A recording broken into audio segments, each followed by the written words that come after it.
Okay, I am going to give a shout out to someone named Stephanie. It was really wonderful to work with this client because it's your favorite topic. It's goal setting, which bores the rest of the world, but you seem to like, right? She came into the session like, I need help with goal setting for my team. Yeah. Because I guess it's an expectation that she has to, she's like, I feel like I should inspire No them one would and do stuff. such a thing unless it was expected. It's kind of how she felt, actually. But she was like, I really just need to know the best approach. Is it supposed to be about just my goals, or am I supposed to get buy-in? Yeah. The point is, we paused for a minute. She had a whole bunch of words. And you know where this is going, right? Mm-hmm. If you have too many words or too many of anything, no one even remembers what the goals are. Nothing. Yeah.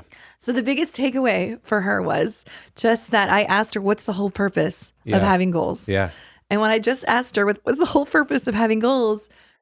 She was like, I know where you're going here. It's like to actually shoot for something and remember them. Yeah. And I was like, and what you have is not memorable at all. So let's just go after it. So we came up with intentions around 3 areas. And then she's going to do this really great exercise with them where they get to talk about on sticky notes how. Yeah. So she gives the goal. They're gonna like own their how. That was such a great. She had an aha. It was exciting to guide her. A small thing where she was stuck on. And made an actual exercise that we feel we have to do, potentially meaningful. That's really cool. Yeah, it was fun. It was fun to work Cheers, with her. Stephanie. Yeah, there we go. All right, so today we're going to work on a question that was brought to us. I love the way it's just worded. Okay, we're just going to laugh right here. It's just, is my resume okay? So, of course, I have this sarcastic humor. So my first thought was, well, mine is. But this person who asked is is not. But yours is not, right? Exactly. So, of course, in all, like, setting the humor aside, it's a tough question because the truth is my resume okay? The problem is that every single resume looks different for every single human being on Earth. Yeah. My experience, because, everyone's career path's a little different. Like, my experience with resume was in college trying to get that first job at the career fair. And it's like everyone had the same exact carbon copy resume because we all went to the same career services, right? got the same template. And I don't know, I've never really had to do one that formally since.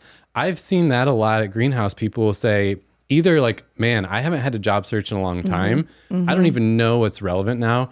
Or I actually really appreciate this one. Someone who's been maybe just staying at home with kids for a while or taking some kind of hiatus from work.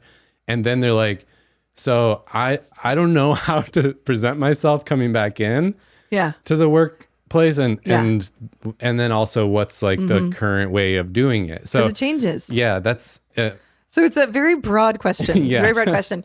By the way, on Facebook the other day, I did see some post where a mom said, going back into the workforce, been homeschooling for the last 15 years. Am I allowed to use those people as references? And I just cracked up and I felt her pain because I was like, this is the problem here. That would be a great reference wrap though. It's like, the kids, is that what she was saying?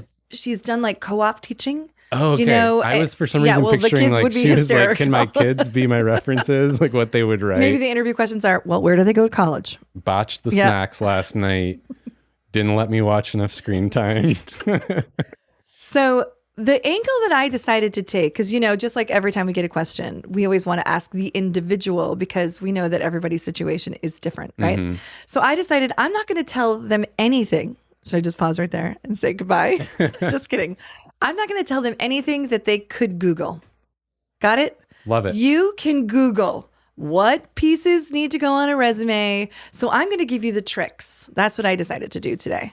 Genius. Okay. Because all the things you're supposed to do in the templates, it's that they're there. That matters, but it's there. And honestly, it's not the part that people reading your resume care about anyway. Let's be honest. So the tricks are where I thought it's I'd just give a few tricks. And I will give you a resource at the end of our call today that you can actually use that will help you if you're like, well, thanks, Sundie. At the end of our call. Oh, sorry. No, sorry. What are we doing? Callers calling in today?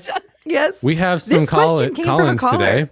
And this one comes from Mike Bigsby. Mike, you're on the line. What do you think, Mike? I hate you so much right now. now. How is your resume? Can I hang up on that caller right now?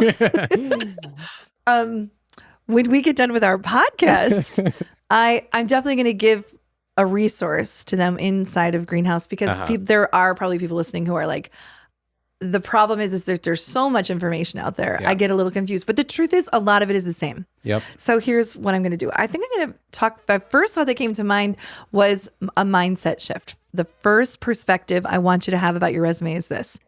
Everyone who's freaking out about their resume is always like, I feel unmotivated. So they go week after week after week after week. Well, they go week after week because nobody ever wakes up really in the mood to do a resume. So let's like you got to just schedule it and you got to do it. Uh-huh. But the mindset shift that I want our listeners to hear is that your resume is only a ticket to the interview. And you've heard me say this before. And why that's such an important mindset shift is that people wordsmith their resumes to death, or they own the stories of their life like a baby. Yeah. They're like, I cannot leave that one off. I can't leave. Oh, no, you don't understand. That one was super important to me. And I'm like, your job is to hook them to get the ticket, and the stories are told in your interview. Yeah, that's a good point, because of course certain keywords matter, right? Absolutely. Like you want the tracking systems and stuff to pick up on it, but the person reading your resume is maybe spending like 10 seconds max. Yeah, they say 7 to 10 is kind of 20 for the like really caring people. Yeah. Yeah.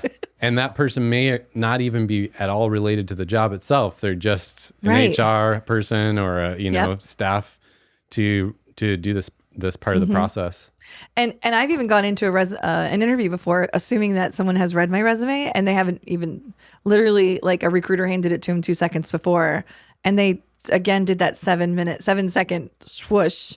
And so really the interview is where you need to spend your time. Yeah. But for the mindset shift is learn how to do it, learn how to get through the application tracking system, know what key components need to be there, do your best, shoot for a page and a half, and get the ticket in the door with the keywords and the right format. Yeah. That is really the thing. But I'm going to actually give one really more. Just have ChatGPT create your resume. Oh my God.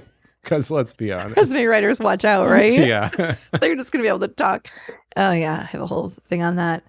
The other thing is, my second mindset, my whole thing on that, by the way, I'm just going to go there, is that it was interesting. My husband's a professor, and they had a staff meeting in the business school on Friday, and they really had a whole conversation about that. They basically were like, we need to change what we do in the classroom relative to what students are able to access outside of the classroom, and not to see it as a negative thing. The world's going to keep changing. We can't make it go away. But what can we change to do in the classroom when they don't have access to that? So it was a really interesting conversation. That probably was. Yeah. All right. So the other mindset shift I want you to think about is that the best way to get the ticket to the interview is by networking. Yeah. And people are going to already want to hang up the call. Hang up. Mike, do you still have you, Mike? Don't worry. Networking isn't as bad as the word sounds.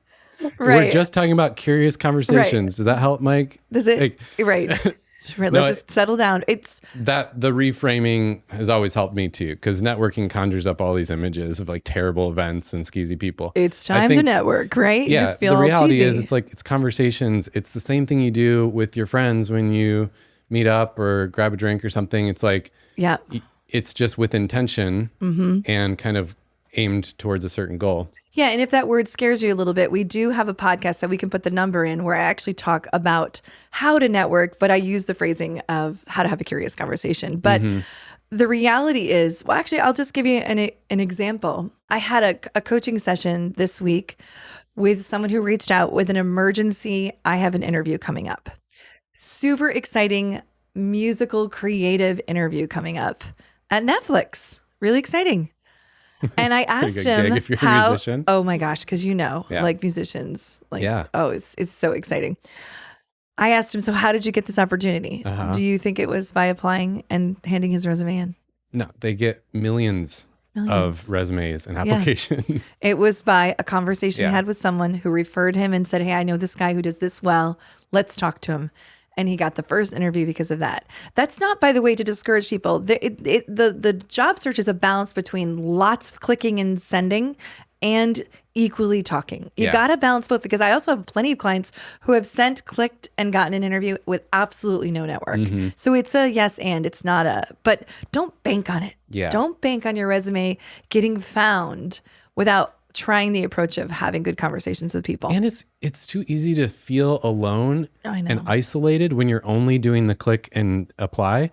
because you're never hearing back and you're not getting any momentum, versus when you're at least having a conversation here or there, it's feeling like, okay, this is going somewhere and I'm getting feedback, or I'm realizing like what went well in that and what didn't. And so there's a little more momentum when you're actually not just networking, but then also having conversations with people at a company that you want to go to. Yeah. That's the way. And also people who give referrals internally, like if someone just even gives a referral, one thing it does there is, let's just say there's 50 resumes on a desk. The one little shift that takes place is the hiring manager moves yours to the top. Yeah. Because someone internally just said, hey, I talked to this guy named Steve, really great guy. So now what they did was they just said, all right, one little shift towards the positive. It doesn't mean that that's what gets you the job. It just means you get looked at a little bit longer. Yeah. Yeah. I always like to think of it from the person on the other side of its perspective. Great. If I'm a person in the company, whether it's a hiring manager or just a recruiter or a small team, small business, whatever the case is, like that, those people are busy. Like they have other stuff going on. Yeah. And they just want to fill the position as fast as possible. So like, sure, they might be digging through some resumes and applications, but they really just want to know, like, can I shortcut this to a good person versus spending time on like 100 people who don't fit. You want to be able to get quicker to the right person. And something like a referral or a connection from someone you already know and trust, it's so much more likely to be a good candidate. So it's like, that part always helps. It's always good to think about it from that angle. Also, the one other shift from that angle I love to think about too is, I cannot tell on a resume if you're a royal jerk. Right. You just could be a skilled, difficult person to work with. So the reason people get mad sometimes when they're like, it just feels like, you know, the networking thing or the referral thing feels unfair. Like, well, it probably can feel a little bit unfair, but to the hiring manager, it doesn't feel unfair because if he gets a referral from someone who has the great skills, by the way, you still have to have the skills. It's not like you just hire someone without skills, but also is you know, word on the street is that they're pleasant to work with. Their return of investment is better because their risk is lower. Yeah. Because they're going to be working with someone who is slightly more guaranteed that might not be a jerk. Yeah. That's also why I love your other trick of kind of putting at the top of the resume, more of that personal brand statement, something that's in real human language versus a bunch of jargon. Because now I at least have a sense that like, oh, you're a normal person. Oh, you actually add value. You don't just like do all the generic things that everyone always says. Yeah, exactly. So, you know. Yeah, that's a good one. All right. And so then this is my last one, but people always are in shock over this one. So I'm going to give you a great hack. So if you were to ask me of any of the components to spend the most time on the resume, it would be, what did you accomplish in your role? So what you don't want your resume to look like is a job description. You don't want it to say, I do this, I do this, I do this. So basically you told me what's expected of the job, but you didn't ever tell me what, you know, Steve did in that job that accomplished such and such. Okay. So they need to have numbers. A lot of times they really stand out to people when there's like, I increased or decreased something by a certain percentage. Or just words like, I did this, which did this. Like the word which can really help a lot there. However, these are not easy to write. They're not easy to write. So here's your hack. Google is so helpful. Yeah. You can Google. Okay, so let's just say I am a teacher and I am looking for teacher. You go to Google and you put teacher accomplishment statements. And and they're going to give you a whole bunch of them. Yeah. Now, this doesn't mean that I rob and steal the accomplishment statements of someone else. Yeah. It's my framework and I fill in the numbers or the words that are relative to me. But it gives me the, oh my God, because I don't know about you, but I can't think of how to write it sometimes. Right. So Google is so amazing. Yeah. Because again, the person on the other end of the line does not have the context for that job and what you did. And you have to actually put it in a way that says like, this was a problem and this is how I solved it. Like, this is a thing that I accomplished that solved something. Yeah. Exactly. There was one more piece in there. The last Google tip there is that if you are changing from being a teacher to, let's say, moving into learning and development, you also can Google your transferable skills. So you'll be able to highlight the words that maybe connect more to the job that you're trying to look for, because it kind of spreads out. I don't just teach second grade. What are what are the skills behind I teach second grade? Yeah. And if you can't think of those, it'll help you out there too. Yeah. I love it. I love it. So the bottom line really is nail your accomplishments with keywords and keep it short. That's really the bottom line here. And save the stories for the interview. I feel like if you don't remember anything, I want you to remember that. And here's how we can help at Greenhouse. Remember I told you I was going to give our callers Mike's been waiting on the line. the whole time is that in our membership at Greenhouse, we do have a track for job seekers, and it's a digital course. So if you're just like exhausted by trying to figure out what the answers are, I did the hard work for you and narrowed it down relative to the trends that are current right now, 2022, 2023. And we have a module on how you should write your resume, all the components that are needed in it so that you don't have to look that up, and examples in our membership that you can do all by yourself. And then if you feel like I need more, you can then tap into a coaching session to take a deeper dive in it. Yeah, that's great. So actually on the membership page of the website at the bottom near the pricing, you can just click and grab a coaching session there. So I think that covered some good hacks. I like that you just honed in on the tricks and not all the stuff people can get. Because we would have been on here for 2 hours. Yeah. Right?